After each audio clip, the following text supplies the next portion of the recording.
Tampang Imam Ghazali, pengangguran yang bunuh ibu kandung di Semarang, kini jadi buronan polisi.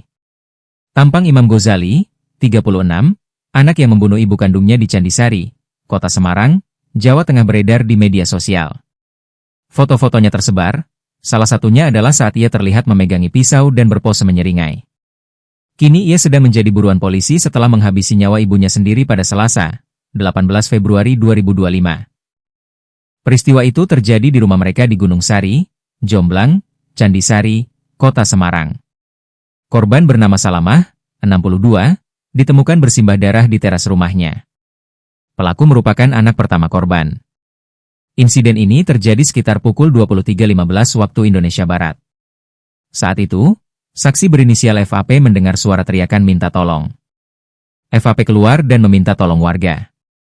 Warga pun langsung keluar rumah dan melihat korban sudah tergeletak